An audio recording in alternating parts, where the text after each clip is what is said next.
valor da multa é insignificante perto do valor da sua vida. Quanto vale a sua vida? Se essa é uma infração de trânsito que o policial vai confeccionar para você, para o senhor, salvar a tua vida, foi barato, porque na sua vida não tem preço, né? E como a sua, a dos outros também não. E nessa guerra eu pergunto para o senhor, motorista de caminhão, o senhor se prepara para essa guerra? Nós nos preparamos para essa guerra? Nós vamos para essa guerra como verdadeiros soldados ou nós vamos ali como uma vítima e fica ali suscetível? Fala pessoal, tudo bem? Sejam muito bem-vindos ao canal Meu Negócio é Caminhão. E o vídeo de hoje é um vídeo muito especial. A gente vai até a Polícia Rodoviária Federal para conversar com o Vinícius. Ele vai nos esclarecer todas as dúvidas sobre a lei do descanso, a lei das 11 horas de descanso do caminhoneiro. Então, se você é caminhoneiro ou frutista e tem alguma dúvida sobre essa lei, fica até o final desse vídeo que tá muito legal. Bora pro vídeo?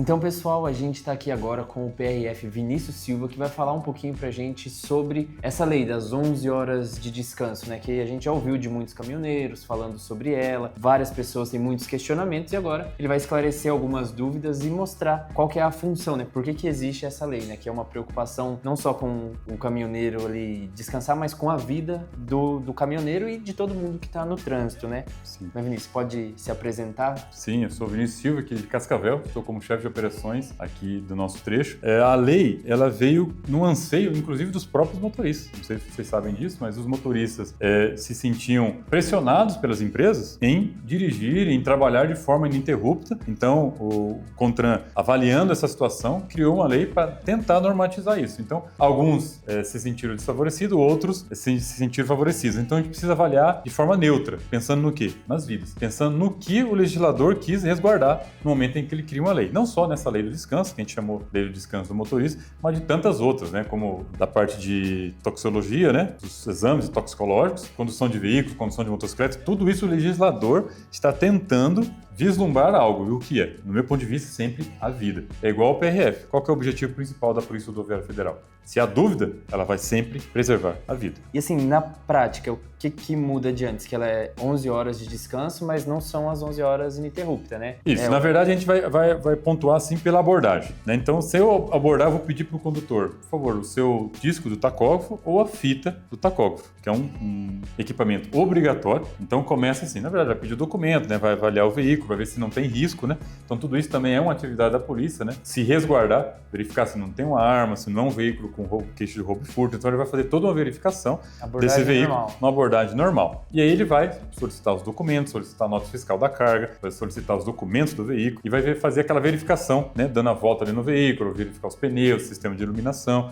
E aí, no segundo momento, ele vai avaliar, então, nas últimas 24 horas. O que esse condutor fez nas últimas 24 horas? Se ele estiver nas últimas 24 horas, ele teve ininterrupta 11 horas de descanso, ok, o condutor vai seguir viagem.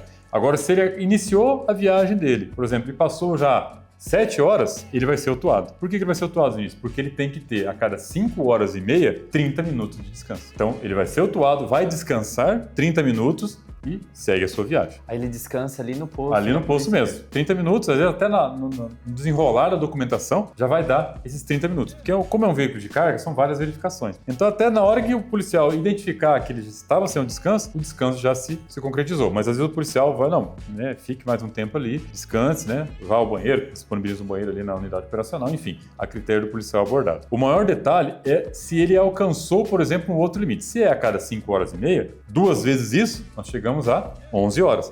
Se o condutor chegou a 11 horas e ele olhar no tacógrafo, no disco ou na fita e verificar que ele está a 11 horas sem parada, aí ele vai ser notificado também, só que aí ele vai ter que ficar ali ou achar um local próximo ali para descansar 11 horas. Ele vai ter que pousar ali. Isso, ele vai ter que, seja de manhã, seja de tarde. Aí a questão é do horário, não.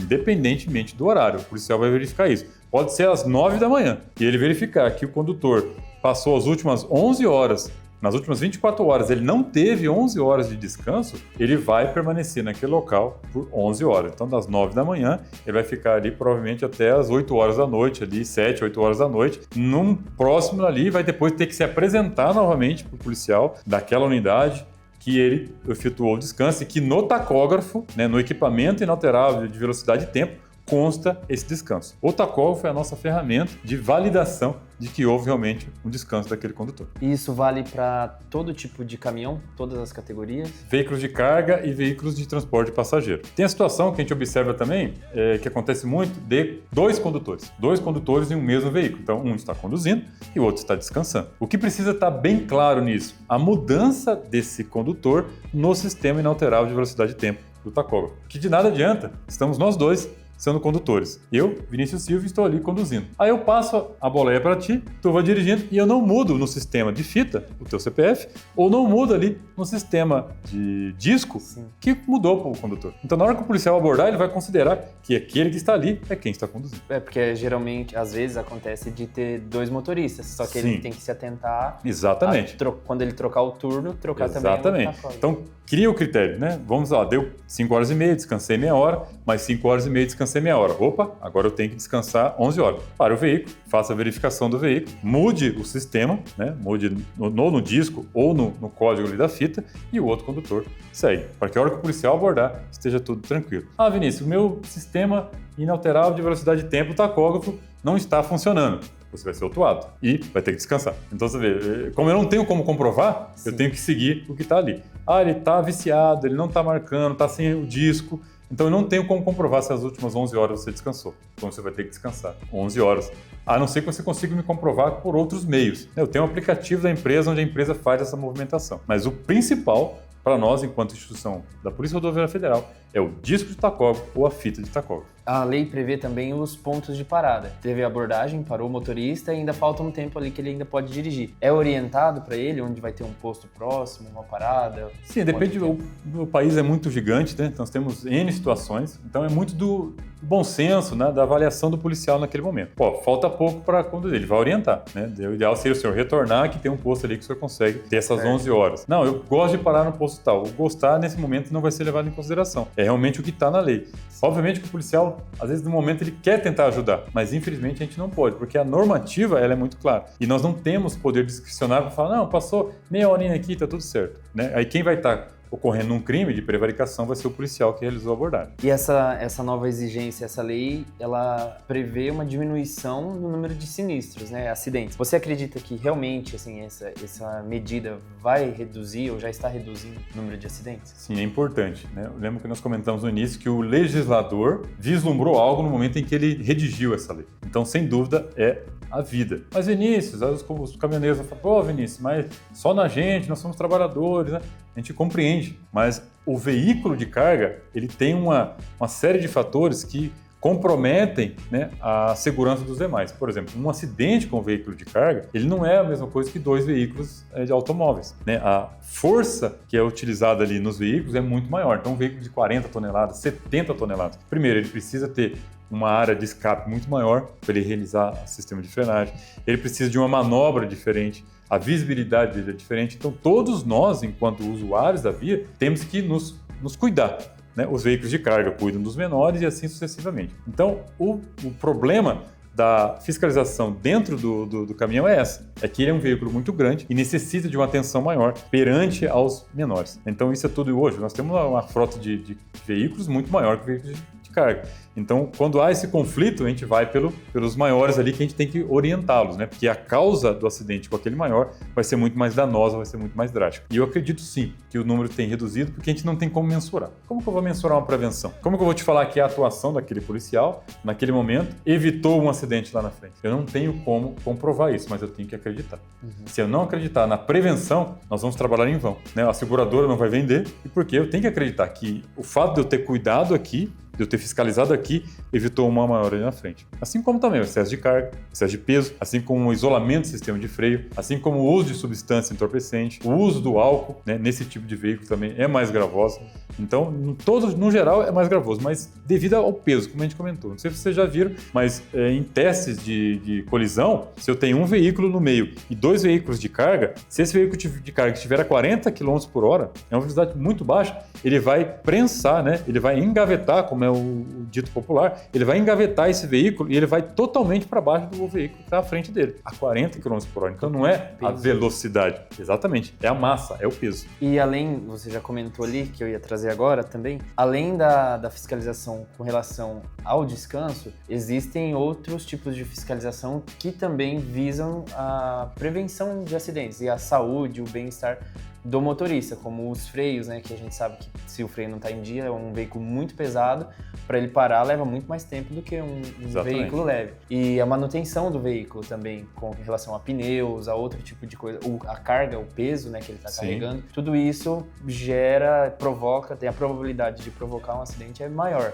Sim. A fiscalização também pega Visa, isso. Exatamente. Então, é muito simples, né? Se você imaginar uma lâmpada, né? Quanto custa uma lâmpada? Sei lá, R$2, R$3, R$5, R$10, uma pequena lâmpada num veículo. Imagina se um veículo de carga que vai subir uma ladeira, ele vai iniciar uma clive e ele está com problema de iluminação à noite, uma velocidade baixa, e vê um automóvel com uma velocidade incompatível, a soma de fatores ali, uma velocidade incompatível, uma manutenção irregular ali, não bem feita no veículo, vai haver a colisão. Sim. Então, são fatores que nós vivenciamos diariamente e nesse momento a gente precisa atuar. Então, tudo isso que você comentou é fator de fiscalização no veículo de carga. Então, normalmente, quando a equipe vai fiscalizar um veículo de carga, é alguns minutos, quiçá algumas horas, para fazer toda essa verificação. Sistema de iluminação na parte frontal, sistema lateral, na parte traseira, a própria carga, a estivação da carga, né? Se está usando as fitas adequadas, tudo isso tem uma normativa que prioriza o quê? O cuidado com a vida, a preservação da vida. Mas a pessoa, não, mas eu sou cuidadoso. Mas se a gente for conversar com pessoas que se envolveram em acidentes ou visualizar cenários onde as pessoas vieram a óbito em acidentes, eu tenho certeza que ele também achava que naquele momento ele estava em segurança. Mas bastou uma verificação ou bastou uma situação que ele não estava prevendo, né? Uma distração até, que o acidente aconteceu e pessoas vieram a óbito. Então a gente sai de casa com a certeza de querer chegar, mas algo acontece no meio do caminho em que a gente não tem domínio. O que a gente tem domínio, a gente tem que cuidar. Então, às vezes, é uma economia de um tipo de pneu, um pneu que não é permitido, um pneu que não é para usado naquele ponto de traçado. Então, tudo isso é o policial vislumbrando o quê? Olhando para o condutor dizendo, olha, a sua vida para mim é importante. Então, a pessoa que é fiscalizada pela PRF, no meu ponto de vista, tem que orar e falar, olha, eu estou sendo fiscalizado porque algo pode estar de errado no meu veículo e eu vou ser orientado. Se tiver tudo certo, boa viagem e vá com Deus. Porque nada é inventado do nada, né? Tudo tem um objetivo, que é a segurança. Sim. Quando você estava falando agora, eu lembrei que agora no fim do ano eu fui para casa da minha mãe, que ela não é daqui de Cascavel, né? E quando eu tava chegando lá, é uma cidade pequena e tem muita propriedade rural, e tava tendo a colheita. À noite, um caminhão, ele cruzou da cooperativa para entrar na estrada do sítio. Ele cruzou na minha frente e tava à noite e não tinha nada, nenhuma luz, não tinha nem as faixinhas, não tinha nada. Eu só vi um vulto preto passando na minha frente. Aí depois que eu passei, eu olhei pro lado e eu vi que era um caminhão. E se eu não tivesse visto, eu ia ter entrado dentro do caminhão de carro. Exatamente. A gente visualiza muito nessa época, né, de colheita, implementos agrícolas, trator. Então tudo isso é um risco para todos nós que estamos andando. Ah, mas o motorista dentro do caminhão vai falar, mas você não fiscaliza? Sim, há uma fiscalização. Mas como o trecho é muito longo, sim, você acaba não conseguindo alcançar esses infratores. A gente está falando de um veículo de carga também que deveria estar, mas o que acontece? Ele só faz esse movimento da cooperativa para a propriedade rural, da cooperativa para a propriedade rural. Às vezes está muito distante de uma unidade operacional da Polícia Rodoviária Federal e fica difícil a fiscalização. Usa o período da noite, já que, né, tem menor incidência de fiscalização, então tudo isso tentar ludibriar o sistema da polícia. Então a gente está sempre atento a isso também. Às vezes a pessoa pensa, é pertinho, daqui ali não tem polícia. Isso. Só que não é porque polícia, é pela sua vida. Exatamente. Não é pela multa. Alguns perguntam, mas qual que é o valor da multa? Eu digo sempre, o valor da multa é insignificante perto do valor da sua vida. Quanto vale a sua vida? Se essa é uma infração de trânsito que o policial vai confeccionar para você, para o senhor, salvar a tua vida, foi barato, porque na sua vida não tem preço, né? E como a sua, a dos outros também não. Agora, já entrando, a polícia faz trabalhos educativos, assim, para informar que às vezes o caminhoneiro, ele, na cabeça dele, ou ele pensa que aquilo é só para tirar o dinheiro dele, que ele vai ter que pagar uma multa, não tem a consciência de que aquilo é pela vida dele, prezando pelo bem, porque a gente sabe, ele tá ali trabalhando, é um pai de família que tá trabalhando, mas ele tem lá a esposa e os filhos que querem que ele chegue em casa. E tem esse trabalho educativo e também uma dica que você pode passar, a polícia pode falar para... A legislação, o Código de Trânsito, se você for pegar ele ao pé da letra e as resoluções, ela é muito extensa. né? O que é interessante, talvez procurar a própria polícia para orientar o que eu tenho que fazer nesse contexto. Procurar empresas que são especializadas nessa elucidação de algumas dúvidas, visando o quê? A vida. A importância do caminhoneiro é imensurável. Nós não temos aqui como não colocar isso em xeque. E ele é tão importante que nós estamos cuidando da vida dele. Cuidando da forma com que ele leva o seu veículo, né? A sua ferramenta de trabalho. E às vezes ele cria a própria casa, né? Tanto passa mais tempo dentro do veículo do que na casa dele. Então é um ambiente dele e a gente tem que tratá-lo com respeito, com educação, ouvindo ele conhece muito mais o trecho do que os policiais que estão ali há anos. Né? Então tudo isso a gente tem que acolher, conversar bastante e entender. O que a gente não pode deixar de fazer é realmente a fiscalização, é a autuação, porque como eu disse, o policial quando ele não atua, não faz a autuação, não lavra o auto de infração, ele está colocando o trabalho dele em xeque, né? Ele está colocando a carreira dele em xeque, ele pode ser excluído, inclusive, da polícia, não só a Polícia Rodoviária Federal, mas qualquer polícia, por prevaricação. Prevaricação é um crime. Então, sempre é o cuidado com a vida. Se eu parar para pensar na minha vida, eu vou deixar muito de fazer algumas infrações. Tem algumas frases que a gente usa que todo sinistro de trânsito é uma infração de trânsito que não deu certo, porque as pessoas vão fazendo. O excesso de confiança, esse caso que você trouxe como exemplo. Esse condutor, sem dúvida, ele faz isso com tanta frequência que ele já se habituou, ele já se familiarizou com aquilo. É onde os acidentes acontecem. Se nunca aconteceu nada, não vai acontecer. Exatamente.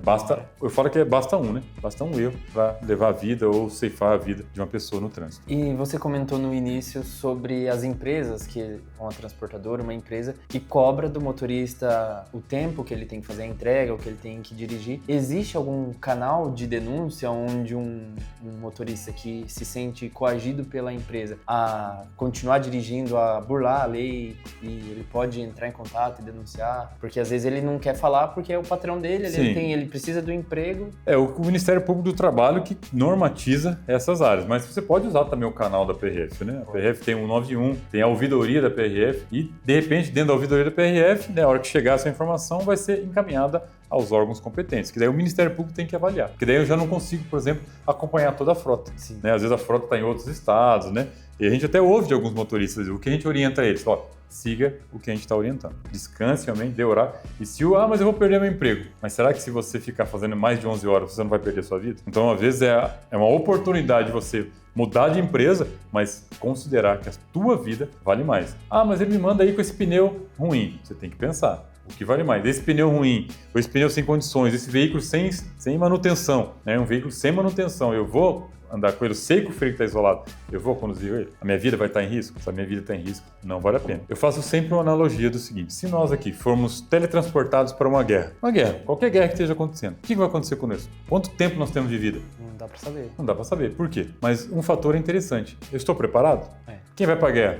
Pega uma arma aqui e vai para a guerra? Não. Ele passa por um preparo, ele passa por um treinamento, ele tem várias fases. Primeiro, o que ele conhece? O terreno onde ele vai atuar. Depois, o que ele conhece? O armamento que ele vai utilizar. O que ele pode fazer? Quem é meu inimigo? Vamos transportar isso agora para o trânsito? Não tem pessoas morrendo? Não tem membros amputados? Não tem traumas psicológicos? Não é uma guerra? Então nós vivemos em uma guerra. E nessa guerra eu pergunto para o senhor, motorista de caminhão, o senhor se prepara para essa guerra? Nós nos preparamos para essa guerra? Nós vamos para essa guerra como verdadeiros soldados ou nós vamos ali como uma vítima e fica ali suscetível? Distraído, desatento, não olha a minha arma? Eu não sei. Quanto tiro a minha arma dá? Quanto de freio que eu tenho? Quanto de espaço que eu preciso deixar do veículo da frente para realizar a frenagem, que é a margem de segurança? Se eu não sei isso, eu estou perdendo. Não sei o terreno, qual o meu caminho, qual caminho eu vou seguir, qual o caminho mais curto. Eu me programei. Eu não fiquei talvez mexendo no celular lá em casa e atrasei para sair, agora eu quero ganhar no deslocamento. Então tudo isso é se preparar para essa guerra que nós, PRF, estamos vivenciando e estamos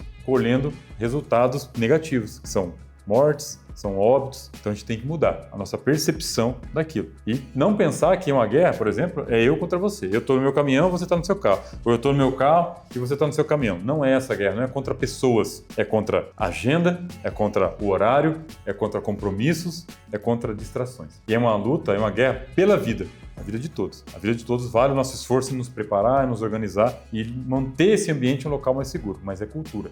Tem que mudar a cultura das pessoas. Mudar o pensamento, né? Mudar os hábitos. E agora, para encerrar, né? Você já estava falando, mas eu ia perguntar, o que você diria para quem vê as leis assim como um entrave ou para mudar, para pensar e ver isso como um benefício, que a lei tá para me proteger, para me resguardar disso. uma mensagem para não só para o caminhoneiro, mas Sim. para todo mundo que está na estrada todos os dias? A gente sempre questiona as leis, né?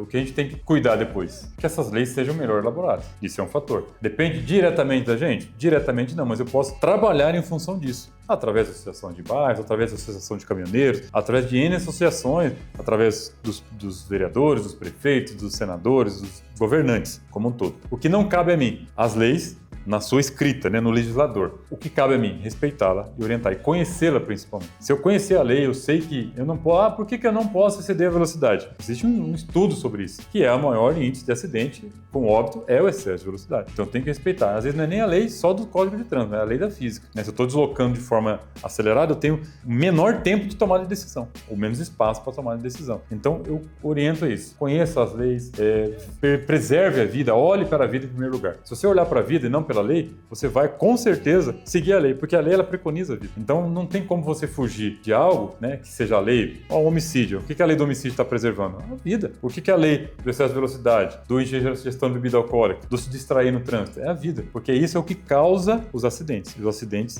estão envolvendo pessoas. Então tudo tem pessoas. O que eu tenho percebido em 15 anos de atuação na segurança pública é que a cada vez a gente se distancia mais do trânsito. Mas como assim, Vinícius? Você não é PRF? Como você está distanciando do trânsito? Porque o trânsito por si só não é o problema. Não são os carros, não são os caminhões, não são os ônibus, não são as motos. São as pessoas. Então eu tenho que me afastar um pouco do trânsito. Como é essa pessoa em casa? Como é essa pessoa com o colega de trabalho? Como é essa pessoa servindo um almoço ali no restaurante? Como ela é? Ela vai ser um reflexo disso, lá na rodovia, lá na estrada. Então eu não tenho que tratar o trânsito só de forma isolada, eu tenho que tratar as pessoas. Cuidando das pessoas, o reflexo dela vai ser o cuidado de outras pessoas também. Que a ação, do jeito que a pessoa é no dia a dia, vai refletir ali. Exatamente. E com um potencial arma na mão, né? Exatamente. Lembra da nossa guerra? A nossa arma do carro, ele é uma arma. Se eu não souber administrá-lo, se eu não cuidar dele, se eu não cuidar daquela ferramenta e falar, opa, isso aqui se tornou algo para a minha morte e para a morte das pessoas que estão próximas de mim e à minha volta. E respeitar, né? Se respeita o próximo, você se respeita sua própria vida. Vai respeitar dos outros também. Então é isso, pessoal. Esse foi o bate-papo aqui com o Vinícius Silva, policial federal, que veio esclarecer um pouquinho sobre as dúvidas que tem sobre essa nova lei do descanso de 11 horas, mas muito mais do que isso, né? Falar sobre o respeito à vida, que no trânsito não é só seguir a lei por seguir a lei para não tomar uma multa ou por isso ou por aquilo, mas por respeitar a sua vida, de quem você ama, né? Da sua família que tá te esperando quando você saiu de casa e também do próximo, né? Para um trânsito mais seguro, todo mundo se respeita e cada um pensa, se você não pensa muito no outro, mas pensa na própria vida. Dirige com cuidado, que todo mundo chega em casa, que é isso que todo mundo quer, negócio comentou no início, quando eu saio de casa, eu quero voltar para minha casa no final do dia. E é por isso que o Rodoviária Federal está à disposição sempre, 191 ou nas nossas unidades operacionais. Visualizou uma viatura, dá um sinalzinho de luz, o policial vai sim, com certeza, te atender e cuidar da sua vida como ele vem cuidando há quase 100 anos. É isso aí. Então, se você gostou desse vídeo, comenta aqui o que você achou, como que você é no trânsito, né? Deixe seu comentário, deixe sua curtida no vídeo e compartilhe para mais pessoas se interarem sobre o assunto e a gente ter um trânsito mais seguro. Beleza? Tchau!